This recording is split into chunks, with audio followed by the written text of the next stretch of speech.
Good morning. Welcome to the Kingsport News Hour. I was just checking again. Yes, second day. Sorry about that. Second day in the 12th month, 16th year of Chunki by the heavenly calendar. Praise God. Yes, Tim Miller sitting in for the second king of Chenuguk and this Kingsport News Hour. Let's go to see what's going on around the kingdom right now. Chongpyeong, Tennessee, 18 degrees and clear. Plenty of sun today, but cold. High of 35 tonight, clear and cold. Low of 21. Father's hometown continues to be under bitter, dangerous cold. 3 degrees right now, clear skies, real feel of 9 degrees below zero. And then tonight, getting down to 8 degrees below zero in the actual temperature, and I'm sure the real feel will be substantially below that. Tomorrow, frigid with plenty of sunshine, high of 13 degrees. Okay. And the Chunryung Palace in Northeast Pennsylvania is under a cold weather advisory, although it's not as cold as Father's hometown of Cheongju, North Korea. But it is currently 10 degrees and clear and breezy this morning, otherwise partly sunny and cold, bitter cold, and high of 23 today. Tonight, it's going to get down to 1 degree below zero, clear and very cold, bitter cold. Be sure to wear layers, it says. Maybe stay home and, around the fire or something. I don't know. That's my advice. And in Limestone County, Texas, 33 degrees, even in Texas at the Liberty Rock RV Park and Campground. Cloudy skies right now. Today sunny in areas of high clouds, high of 62. Tonight breezy this evening, otherwise overcast with a shower in places late, low of 52. At the Suncheon Palace in Korea, also below freezing there. It's clear and 29 degrees with a real feel of 16 and getting down to 15 degrees today in the actual temperature. Tomorrow, partly mostly sunny and cold, breezy in the afternoon. And at the Gunma Palaces in Japan, 30 degrees, mostly clear skies, partly cloudy tonight, 27 for a low, some sun tomorrow, then increasing clouds, high of 45. In Guangdong province in China is under a yellow warning for cold. So you may ask, okay, how far below zero is it going to go? And the answer is it's not. It is right now clear and 59 degrees. Tonight, breezy this evening, otherwise cooler with low clouds, low of 47 degrees. And they're issuing a yellow warning for cold at 47 degrees above zero, okay? Tomorrow, low clouds and high of 62. It's interesting. The human body is interesting. And I was in Taiwan in, what was it? October and November, right? No, September and October. I'm sorry, September and October.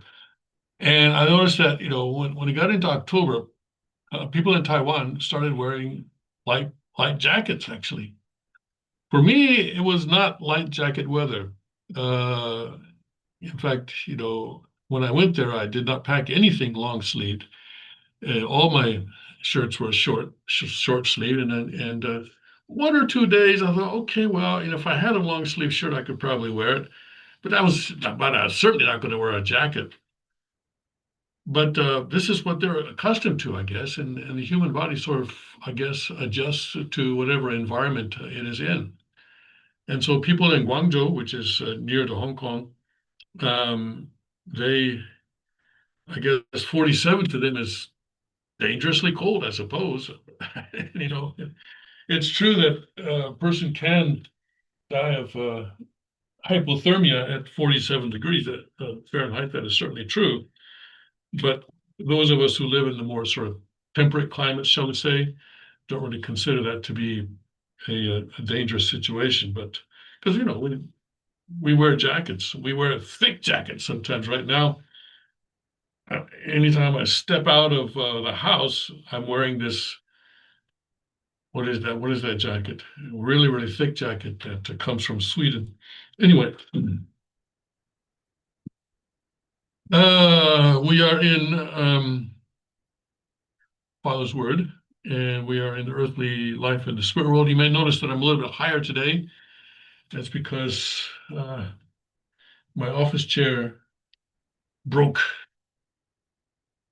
So I'm in the old-fashioned chair that sort of squeaks a bit, but it at least it's, it doesn't break.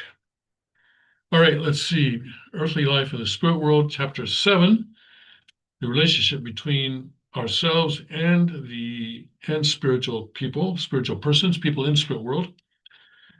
And this is actually very near the end of chapter 7, and very near the end of the whole book, The Earthly Life in the Spirit World, just about half a page from the end of the book. Anyway, and Father here is giving a very long speech, which he gave in 1972, March 24th, and it is quoted here at length, at great length.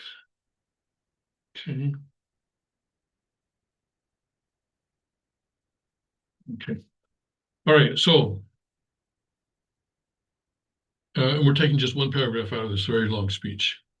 So if 만약 여러분이 국가를 복귀하지 못하고 죽게 되면, if you die without having restored your nation, if you die without having restored your nation, does that apply to anyone here? Yes, it applies to all of us. 이 땅 위에 재림해가지고는 개인을 후원하고 가정을 후원할 수 있을 뿐이지 당당하게 권세 있는 후원은 못합니다.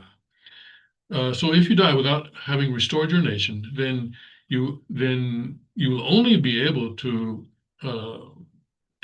return to Earth and support individuals or support families, support individuals, support your family. He doesn't say your family or families in general, but I guess families in general. That's all you can do.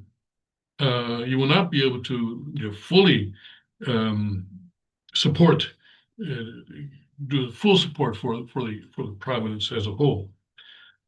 사탄 세계를 정복하기 위한 싸움을 할 수 있는 자격자가 못 된다는 것입니다. You will not be the person who is qualified to fight in order to subjugate the satanic world. You will not be qualified to engage in that fight, to become a fighter, a participant in that fight. And then the next sentence says, 그러므로, therefore, 나라가 생겨나야 여러분은 입적할 수 있습니다. It is only when a country appears, that you will be able to register. 여러분들은 입적했습니까? Have you registered? I'm going into the next paragraph here. This is in 1972. 여러분은 입적했습니까? Have you registered? 여러분은 통일교회에는 입적했지만, you have registered in the Unification Church. There's a but coming. 통일된 하나님의 나라에는 입적을 못했습니다. But you have not registered in the country of God or the kingdom of God. You can say Nara is kingdom, right? So it can be, Nara, there are all sorts of Naras, all sorts of countries, but obviously God's country is a kingdom. You have not registered in God's unified kingdom. You have not registered in God's unified kingdom. 나라가 없는데 백성이 될 수 있습니까? 없는 것입니다. There's no country, so can you be a citizen?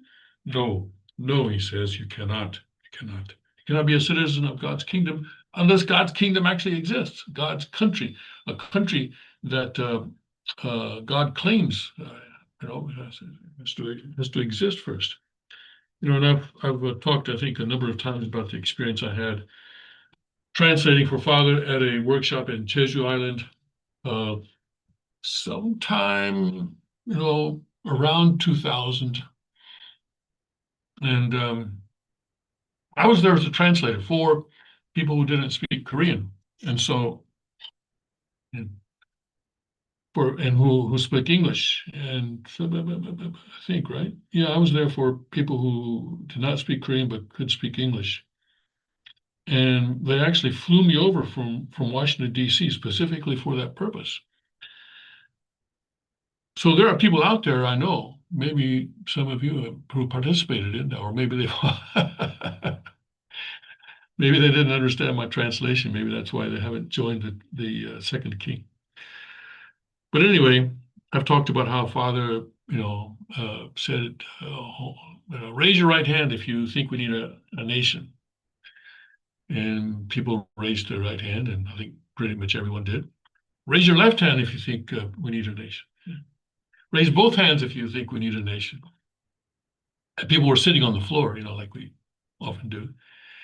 And so Father said, raise your right foot if you think we need a nation. Raise your left foot if you think we need a nation. Raise both feet if you think we need a nation. And then I think, did he go the next step? Probably did. Raise both hands and both feet. And sort of at some point, everybody sort of broke down in laughter. But Father was very serious. Father was very serious. And I've also talked about how when I got back to Seoul on my way back to the United States for my flight back to the U.S., a Korean leader who had not attended the workshop came up to me and said, "Tim, Father wasn't really talking about having a nation, was he?"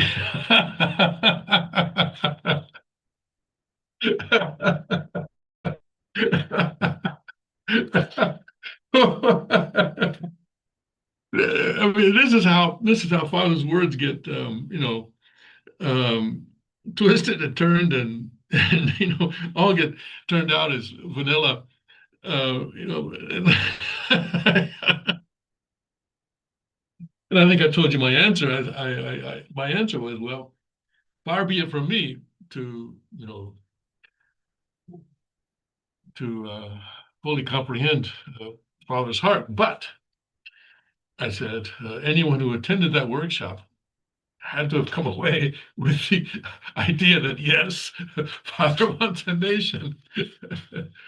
Well, the reason the Korean leader was, of course, very concerned that the government at the time, and I don't know who was the president at that time, but the powers that be at the time, the government that be at the time, might sort of take Father's words as being kind of a challenge to the sovereignty of the nation, especially because he was speaking at a rather remote location to a group of, how many people were there? I suppose it was several hundred, not 1,000. I don't think that room held 1,000. It held, but as many as the room could hold were there. Some were Japanese, some were Korean, and some were Western, English speaking Western.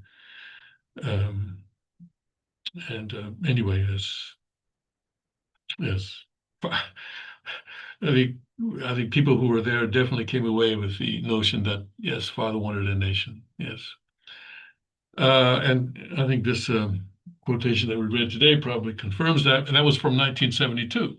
That was from 1972. All right. So this Korean leader, who was in the church, I think since the mid 60s, if I'm not mistaken. Yeah, I think he was, or anyway, around 65, 63, 64, 65, I think is when he, I happen to know him. I know his name. I think he was in the church, from sometime in the 60s. And this speech is in 72. And in the year 2000, he's saying, like John the Baptist, are you the one or shall we wait for another? Kind of the same spirit, right? After decades and decades, Father saying, I want a nation, I want a nation, I want a nation. He comes to someone like me and says, he wasn't really serious, was he? And that is, I think that says a lot about where we are today. And by the way, that person, I know what he's doing today. Um, he's part of this group. In fact, he's leading this group that says, okay, Hak Ja Han, we don't like her. We know she's wrong. She's off on a tangent and not that. But Father's children, they're also, come on, we don't want to have to deal with them. So you know what we're going to do? We're going to just focus on Father's words. We're going to just focus on Father's words, and we're going to convince ourselves that that's enough. Now we don't need the lineage. We just need Father's words. Okay. So again, I tell you, he's that's anyway. That's what he's doing right now. Yeah, with that, which I think is very consistent with what he sort of was doing before, which is that he was not really into father in the first place. Certainly not the whole thing about lineage. Well, anyway, so that's that. Okay, let's go to what's happening. Okay, and today is the 1 year anniversary of President Trump's second inauguration. And so let's do some stuff about that. He's headed to Davos, of course, and he's going to be there tomorrow on Wednesday. He's making a speech on Wednesday. And there's a lot going on with regard to that.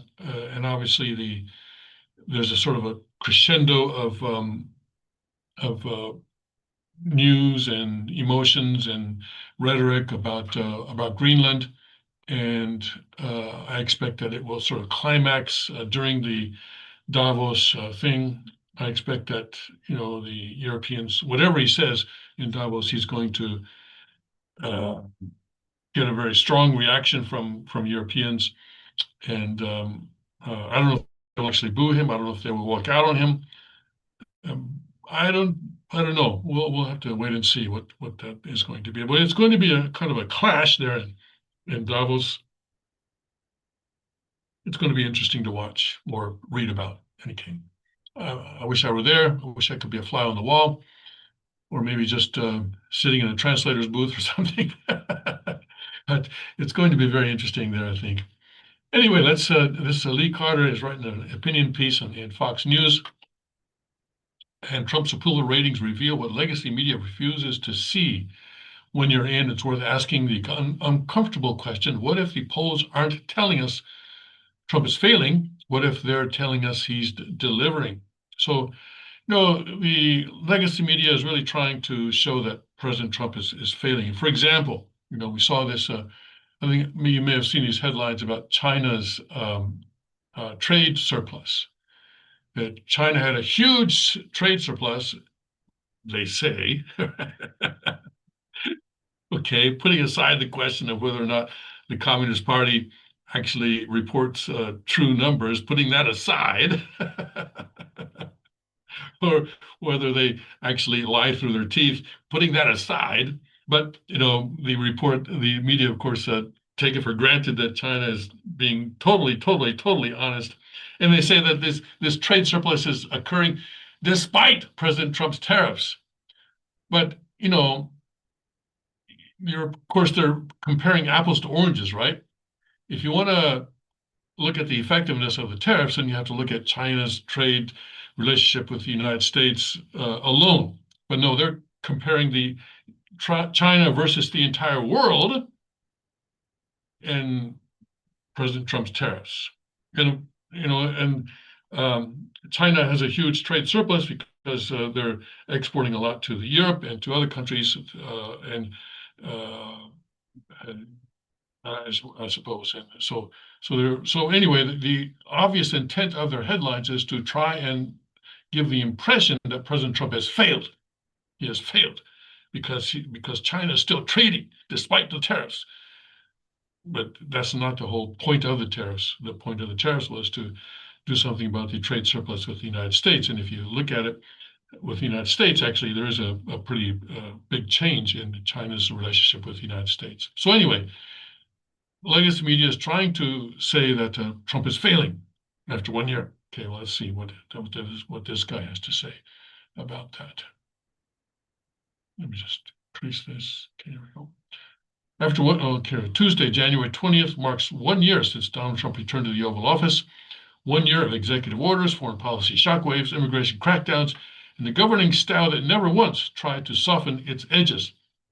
And I think I've mentioned this before, but I think President Trump came into this second term with the idea that, I'm going to test the limits of presidential power, and see how far I can go before the courts stop me or Congress stops me. And I know Congress is not going to stop me because they're totally ineffective. And the courts, we'll have to see. I'll just go as far as I can and see how far I can go with this presidential power thing, and do what God has directed me to do. I'm on a mission from God. And as proof of that, you can just look at the Butler, Pennsylvania situation. God saved my life for a mission. And so I'm going to do according to my conscience. I'm going to rule or govern according, well, maybe rule is the right, but govern according to my conscience. Right? We'll see how they respond. And the Greenland thing is an example of that, I think. And we'll see how that works out. But he does know something about the art of the deal, so we'll have to see. But anyway, so never once tried to soften its edges. That's certainly true. After 1 year, and for 1 year, the same headline has seemed to be everywhere. Trump is unpopular. Approval in the low 40s, disapproval in the mid 50s. The verdict, according to polling industry complex, is clear. And I've shown you recently that according on the Rasmussen polls, which I consider to be the most accurate, he is at his general approval rating is at 45, and the disapproval is in the 50s. So this is not entirely wrong. Approval in the low 40s, they say. But 1 year in, it's worth asking a more uncomfortable question. What if the polls aren't telling us Trump is failing? What if they're telling us he's delivering? The country is splitting in response because Trump is not like other presidents. And what that means, we're reading his first year through the wrong lens. Most presidents spend their first year recalibrating. They discover the limits of power. They soften the rhetoric. They explain why campaign promises were harder than expected. They govern in beige after campaigning in bold color. Trump never did that. He certainly did not, right? He governed exactly as he campaigned and dared the country to react. He promised to get tough on immigration. He did. He promised to put America first, even if allies bristled. He did.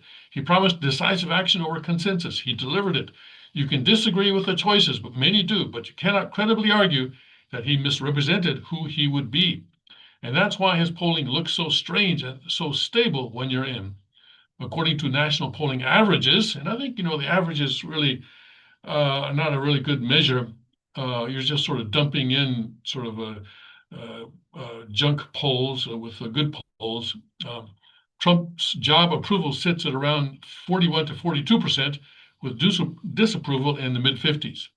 Those numbers dominate headlines, but buried in the same data is the statistics that actually defines his first year. According to a Wall Street Journal poll this week, 92% of voters who supported Trump in 2024 still approve of what he's doing.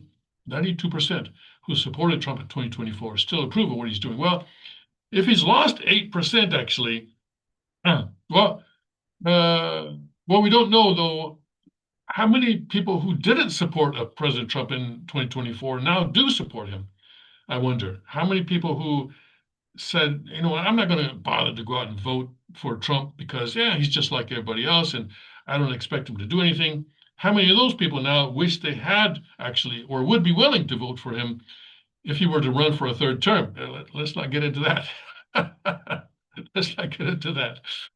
This is not a drift. This is not erosion. This is alignment. Trump didn't lose America. He kept his people. Here's the shift that explains everything. The polls absolutely reflect what Trump is doing. They just don't reflect it the way they used to. The past presidency's performance led to persuasion. Good economy moved numbers up. A crisis moved them down. Voters behaved like jurors, weighing evidence and revising judgment. Today, voters behave more like mirrors. Trump acts and the people don't reconsider. They react as who they already are. Supporters see delivery. Opponents see confirmation. The same action produces opposite conclusions, and the polls record the split. Think of today's polling like polarized sunglasses. Everyone sees the same reality, but one lens turns it red, the other blue. The event isn't hidden, it's filtered. Trump's presidency doesn't change minds, it clarifies them. That's why approval doesn't swing wildly. That's why scandals don't collapse support. That's why victories don't expand it. The country isn't being persuaded, it's being sorted in response to Trump doing exactly what he said he would do. This is why Trump's approval ratings feel so unsatisfying to everyone. Critics want him to signal collapse. Supporters want him to signal dominance. Instead, they signal something more unsettling: stability without consensus. Recent polling suggests Trump's approval has stabilized after early dips, not because nothing is happening, but because everything is settling into place. The sides are formed, the reactions are predictable. The country has chosen its lenses. Trump isn't chasing approval, he's holding his line. And that 1 year in is the defining feature of his presidency. Here is the thing that makes both sides uncomfortable. Trump didn't run as a unifier and then divide. He didn't run as a reformer and then manage. He didn't run as an outsider and then assimilate. He ran as a disruptor and governed as one. That doesn't make him right. It doesn't make him wrong. It makes him consistent. And consistency in a country that's this divided is no longer a virtue everyone can tolerate. It's a provocation. 1 year in, Trump's approval ratings aren't a warning sign, they're a receipt. They show that he delivered exactly what he promised and that half of the country can't stand what was delivered. In an era built on walkbacks and reversals, Trump did something voters are told never to expect from politicians. He meant it. And on the 1 year anniversary of his presidency, the polls aren't judging his performance, they're measuring America's discomfort with getting exactly what it voted for. All right. The leftist media always tries to go up to Trump supporters and it says to them, "Oh, is this what you voted for? Is this what you voted for?" Trying to challenge people to say, "No, this is what I voted for. I no longer support Trump." This is what the response that they're trying to elicit from people. This is what many in the leftist media are doing. I think some Trump supporters may be falling for it as well. But anyway, I think it's pretty insightful what this person is saying. Is certainly true, I think. And yeah, myself, I would rather that the poll numbers be going up, but they're certainly not. Let's see here. I think right now that he's kind of stuck on Rasmussen at 45, right? Yeah, 45 and 53. 28 strongly approve, 45 strongly disapprove. Yeah. So, and this is sort of, like you said, it's sort of settled. He's been at the range of 45. He was get down at one point at 43, back up to 45 now. And the high end of this range now is 47. So yeah, 43 to 47 is where his daily approval rating is sort of fluctuating. Yeah. So I guess you just have to be concerned about what is this going to mean for the midterms coming up now in less than 10 months, in roughly 9 months or so, and primary elections are going to start very soon now. I think in probably about a month. I think New Hampshire. When is New Hampshire? When are the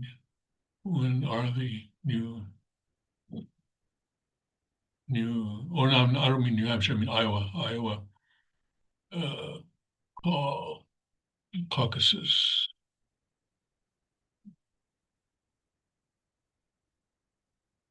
In 2026. February 2nd. So yeah, that's like what? That is that's a week from next Tuesday, right? So actually 2 weeks from today. The Iowa caucuses are 2 weeks from today. So the election is starting right now. Right now. Iowa caucuses. And so we'll begin to see how people are reacting and so forth pretty soon now. Okay. So yeah, and normally you want the president to be super popular so that Democrats are discouraged and stay home, and the Trump base or the Republican base is inspired to come out and vote and stuff like that. But we'll see. We'll be seeing very soon now. Here, the Epoch Times has a first year in photos, and this is much too long for me to go through. But you may want to take a look at this if you like.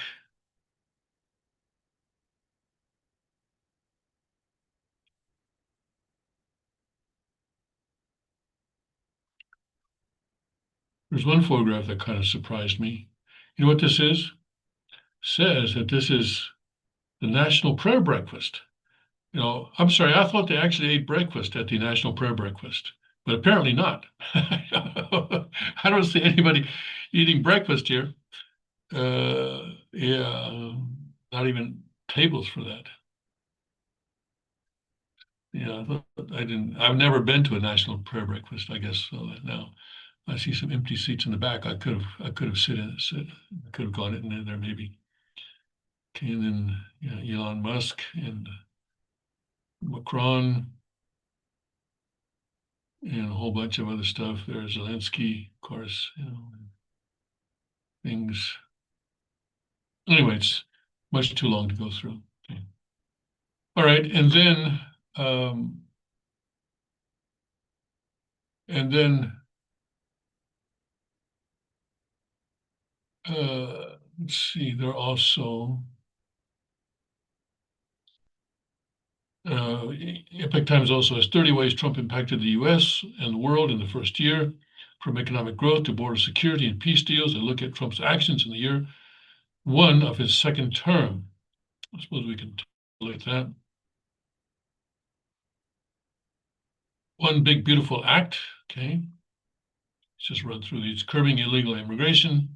Okay. Expanded travel bans. Okay, birthright citizenship.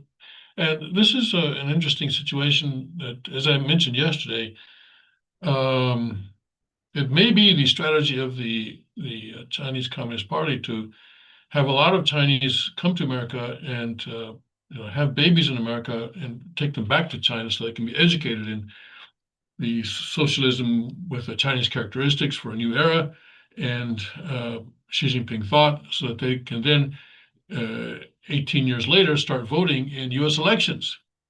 That's possible, right?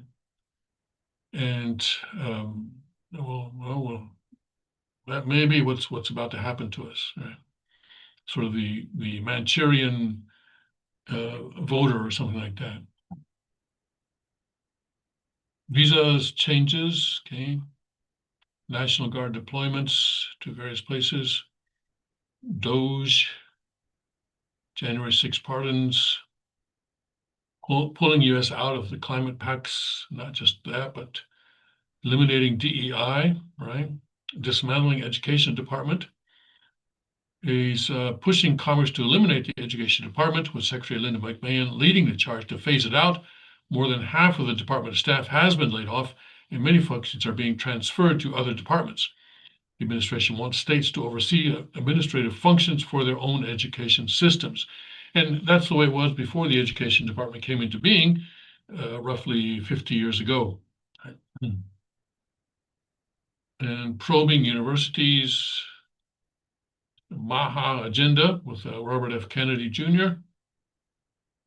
And lowering drug prices. Was he eating ice cream? Press conference. Rollins, they announced that ice cream makers, who are responsible for 90% of the nation's ice cream and frozen dairy desserts, are pledging to eliminate many artificial food dyes by the end of 2027. Lowering drug prices. Yes, I think he's done that. Gender clarification. Thank you. Yes. And I think this may be the most important contribution that he's made from God's point of view. Two sexes, male and female. Redistricting push, yes, okay. Eyeing Greenland, yes, and this is what's sort of on the front burner right now, right? Trump upped the ante on his bid to acquire Greenland for national security purposes in January, prompting Danish and Greenlandic foreign ministers to meet with Vice President J.D. Vance and Secretary of State Marco Rubio at the White House on January 14th. The White House has said purchasing the island is under consideration, along with other options, including military force. Denmark, Greenland, and European leaders have pushed back on Trump's comments. The president has reiterated that the island is critical for the United States' security. And he's also said that the world is not going to be secure unless the United States has full control of Greenland. This is not a thing that Denmark can do. There's not a thing Denmark can do about it if Russia or China wants to occupy Greenland. But there's everything we can do, Trump said on January 14th. Right? Okay, so I think what Trump is saying, that left to or if current situation continues, if nothing changes, Russia or China is going to acquire Greenland by military force, and there's nothing Denmark can do about that. And then what's going to happen? Then the United States will be forced to go to war with wherever it is, whether it's Russia or it's China, and then that will be World War III, and we don't want that. So it's better off. It's much better if the United States takes control of Greenland preemptively. I think it's kind of a preemptive thing there, right? And this is the Danish foreign minister. And I think we've all learned the difference between Denmark and Netherlands now, thanks to this situation. Okay. Resolved global conflicts. Okay. Ending Israel-Hamas conflict. For now, anyway. For now. Yes, for now. You shifted Ukraine policy. He certainly did that. Iran strikes. Yes. Okay. Backing Iranian protesters. Yes. Yes. He's going to have to follow through on that a bit now, because now the protests have pretty much died down. And here it says 2,200 people killed, although I think the death toll right now, the confirmed death toll right now, is actually considerably higher than that now. I think it's in 3,000 or more, something like that. So it's in the thousands. And the president on January 16th said that the regime's decision not to go ahead with scheduled execution of protesters impacted his decision not to strike Iran. Well, okay, if you want to trust him, that's okay. That's up to you. Maduro capture, right? Yes, he did that. Drug boat strikes, certainly did that. Yes. Focus on Latin America. The Don Road Doctrine. And trade war and truce with China. And tariffs and trade deals. Trillions in investments. Yes. Well, most of these, I think, are promises of investments, right? I think that's right. Trump's May 2025 visit to Gulf countries led to deals totaling more than $2 trillion with the UAE, Qatar, and Saudi Arabia. Again, I think these are pledges, or so people can pledge. Whether or not they actually deliver is another thing. Trade deals with the UK, European Union, Japan, South Korea have led to more than $2 trillion in purchases and investment commitments. Yes, that's the word there. Commitments in the United States. The United States and Taiwan in January announced a $500 billion deal aimed at reshoring American semiconductor manufacturing. Trump recently said the unbelievable success of tariffs will drive an economic revival in the United States. Well, the GDP figures so far look pretty good. That is true. Although, that may be because of capital spending on AI, maybe a big part of that, but whether that's actually related to tariffs or not is something that maybe we need to look at more carefully.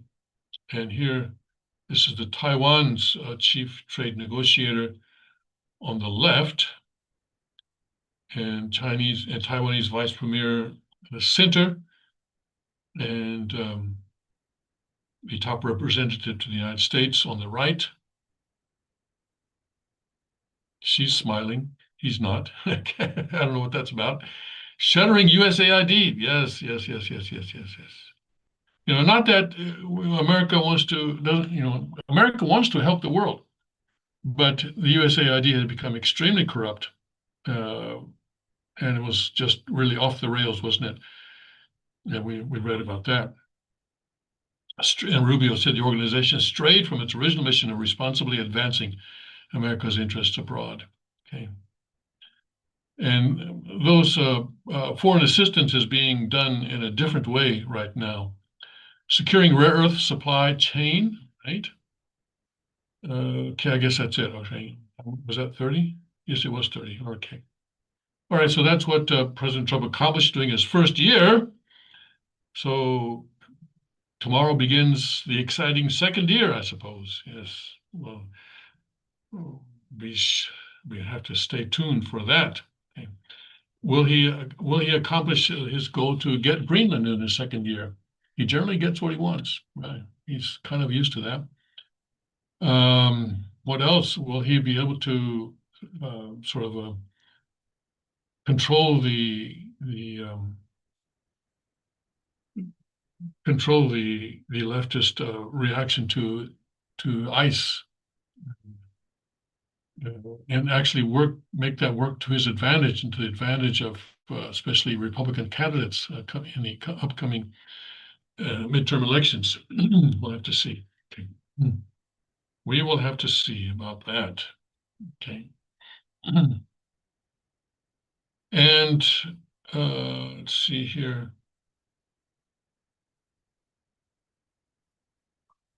The Supreme Court is meeting today, and they're going to be announcing, we know that they're going to be announcing something today, but we don't know what it is. They haven't said what it is that they're going to be announcing, but they're going to be announcing some decisions.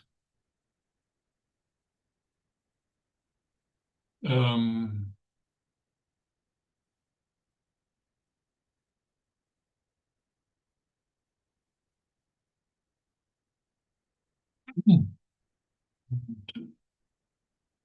oh,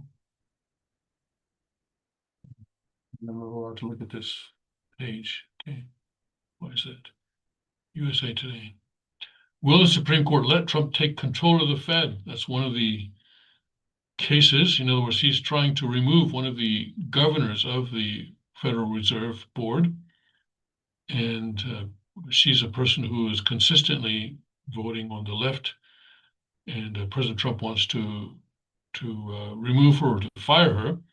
And I guess the Supreme Court is going to determine at some point whether he can do that or not. And that's one of the cases that may be announced today.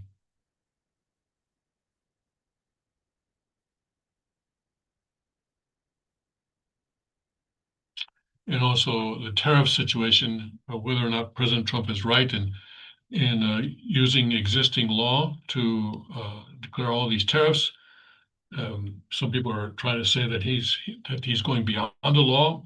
That decision is pending, and that may be announced today. We don't know what it is that they're going to announce today, but they have said that they are going to be making some case announcements today, so we can stay tuned for that.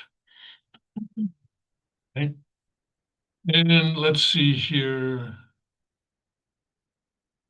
Oh yeah, on the Gaza Peace Board, a board of peace, President Trump has invited Putin and also Lukashenko, the president of Belarus.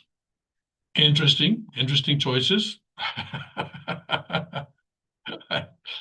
Not sure of the thinking there, but yeah, and this has been confirmed by the White House. Putin. Has President Trump said anything about this? Okay. But Trump did confirm that Putin was invited. Let's see if he explained the decision here.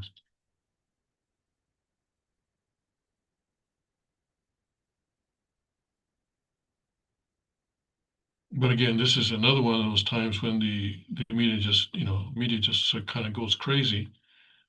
So what?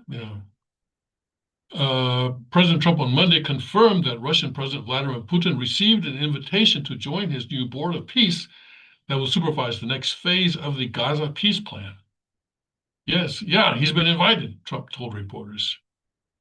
The Kremlin said earlier on Monday that Putin had received the invitation, adding that it is now, quote, studying the details. I bet they were surprised too, right? They were probably surprised. Wait a second, is this one of those situations where these comedians sort of troll us and pretend to be someone they're not? Maybe someone's pretending to be the president, President Trump, and sent us a fake invitation. Anyway, President Trump has confirmed it, so it's not fake, and will seek clarity of all the nuances in communications with the U.S. government. Yeah, for example, he still is under an arrest warrant from the International Court. So how's that going to work here, right? Is he going to be able to attend meetings? Can he go to Gaza? France has also received an invitation, but does not plan to join the Board of Peace at this stage. a French official close to President Macron said on Monday. Yeah, so, and President Trump is not pleased that Macron has rejected the invitation. The French official said the issue is raising questions, particularly with regard to respect for the principles and structure of the United Nations. Well, what are you going to do?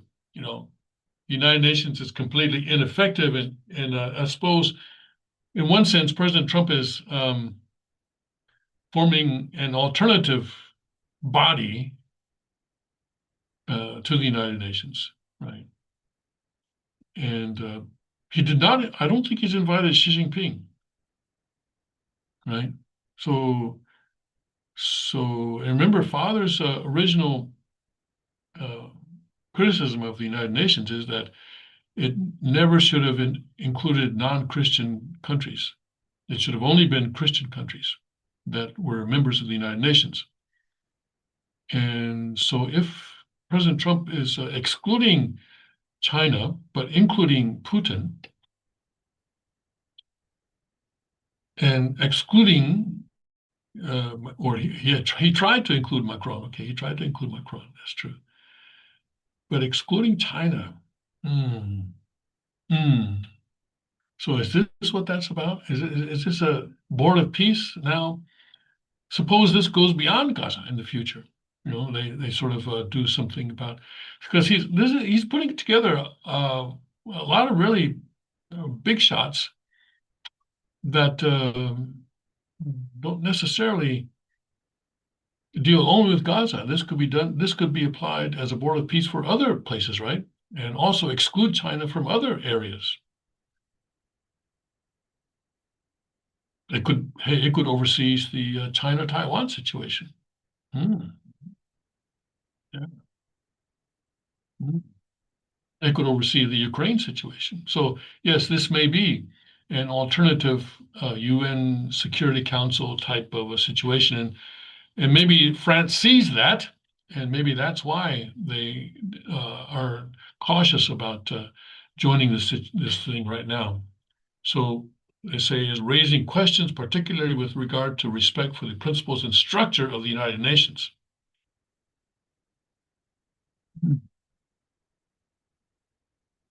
Asked at the championship game about Macron being unlikely to join, Trump took jabs at his French counterpart and threatened tariffs for refusing to accept the championship being referred to here as the U.S. College Football Championship. That was, what was it, in Miami, I think, last night? Well, nobody wants him because he's going to be out of office very soon, Trump said to Macron. Okay, I'll put a 200% tariff on his wines and champagnes and he'll join. But he doesn't have to join. Okay.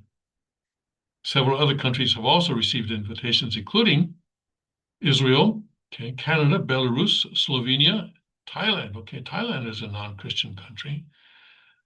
Israel, of course, non-Christian, but a Jewish country, so maybe that sort of counts. Morocco, oh, that's an Islamic country. Vietnam, okay, Vietnam is definitely non-Christian. Kazakhstan, okay, also Islam. Hungary and Argentina have already accepted invitations. So it's not just Christian countries. Okay? He's also got Vietnam in there. But Vietnam is anti-China. Maybe that's why it's in there. Morocco, who knows why Morocco's in there? Morocco, why would he want Morocco? Morocco's got nothing to do with anything. Just Kazakhstan. Kazakhstan is next to China. So maybe he's trying to encircle China, but yeah, it looks like, at least so far, that he's excluding China. I like that. I like that. I like that. Let's just make sure here. Was China? Let's put it up here. Okay, one. Yeah. China invited to join Board of Peace. So we go again here. Huh. Okay, I'm mistaken. It says here China was invited. Okay. I'm sorry, I'm wrong about that. That's too bad. Yeah, I thought that this was going to be encircling China thing. No, that's too bad. That's too bad. That's too bad. That would have been great if he'd done that and missed it.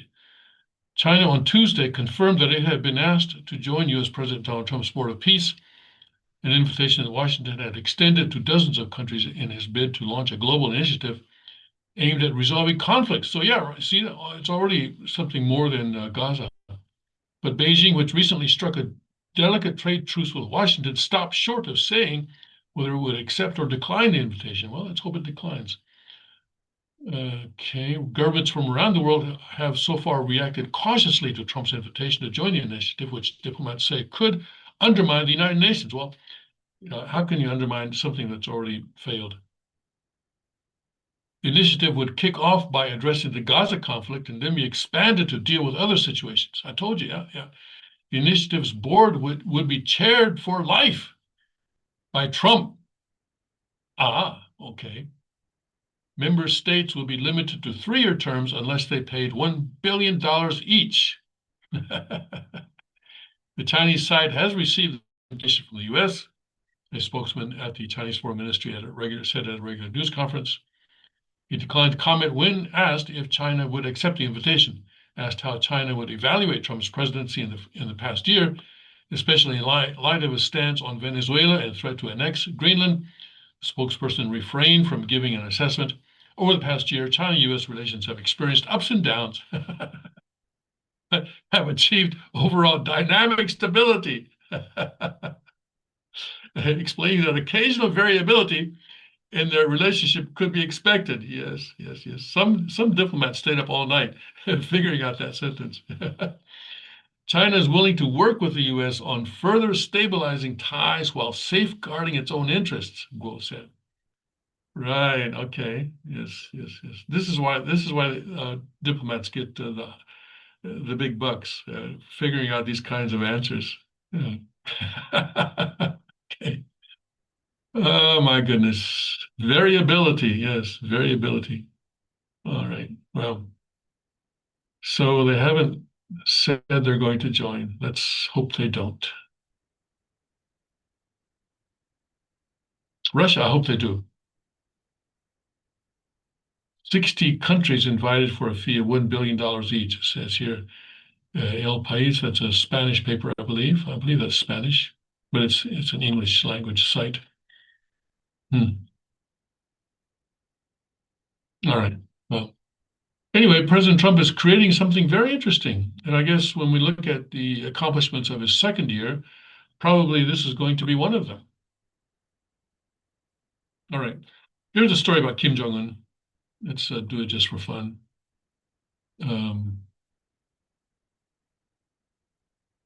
Okay. Kim Jong-un fires vice premier on the spot ahead of party Congress. And of course, in North Korea, when you get fired, that sometimes is prefaced by ready, aim, and then fire.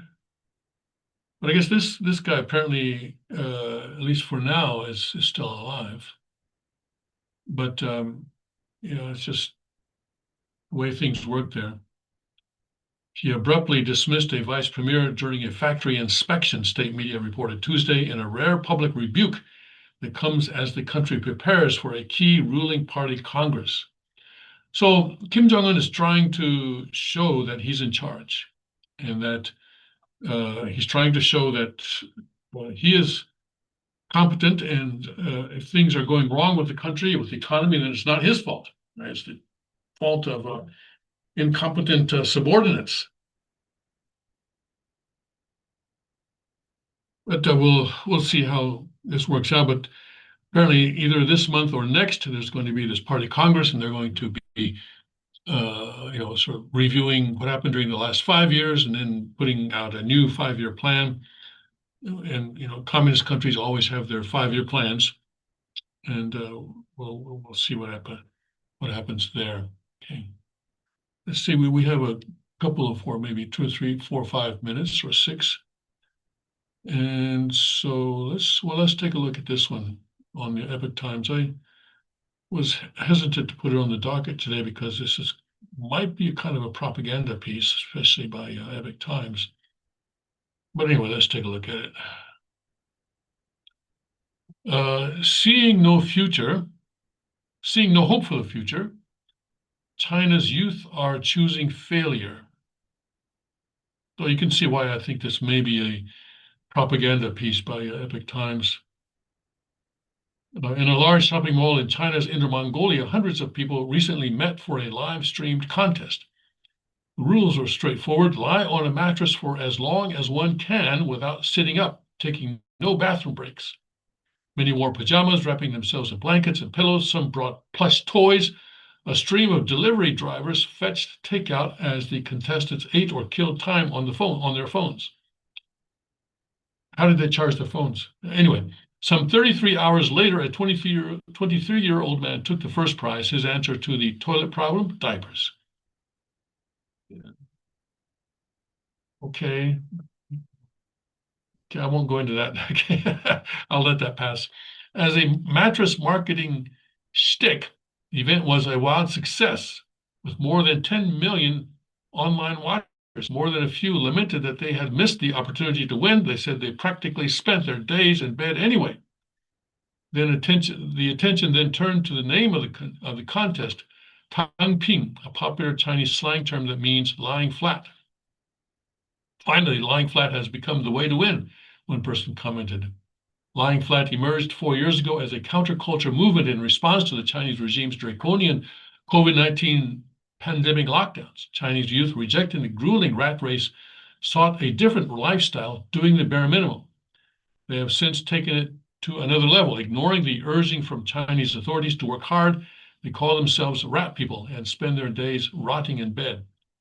The days they document on China social media go something like this: crawling out of bed at about noon or later, showering, cooking or ordering takeout, eating while scrolling on phones, more bedtime, then more food, and doom scrolling or gaming until the wee hours. So I guess, do they have a kind of a universal basic income, I wonder? Or how do they get away with not working?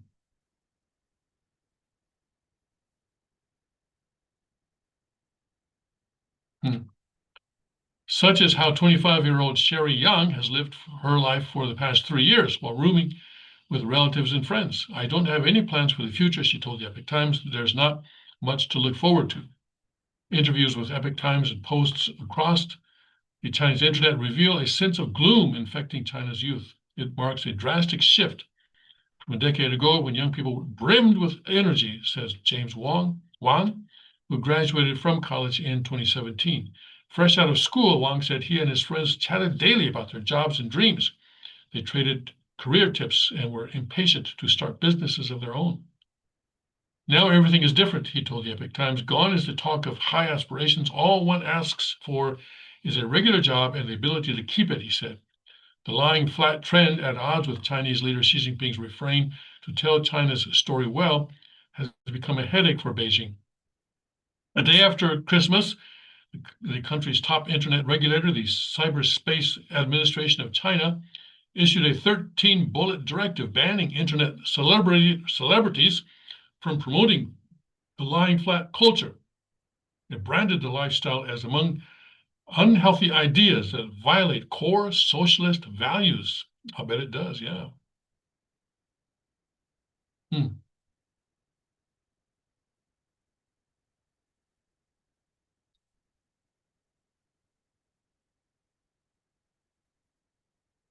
청년 Tangping. 청년 means a young adult. Tangping, I guess, means lying flat. From honor student to gig worker, the state of Chinese youth has been a growing embarrassment for a regime that goes to great lengths to project strength and confidence. In August 2023, as 1 in 5 young Chinese was unable to get a job, Beijing stopped publishing related monthly data. Resuming 5 months later, officials tweaked the math. Those who are still in school no longer count. Chinese authorities said because they should focus on studies rather than job hunting. That ruled out roughly 62 million people from the calculation, including students who work on the side and others who struggle to secure work. The change yielded a lower jobless figure, which has hovered in the mid to high teens. Well, still, even if they leave out those people, they're still in the mid to low high teens. That's not all that good, is it? But we'll see. Well, we'll see. We're still hoping that that the communist regime will collapse. Uh, we're not really sure what's going to come after the communist regime if it does collapse. Like in Iran and like in Venezuela, the sort of the uncomfortable question is, now what? Now what? Or, in case of Venezuela, now what?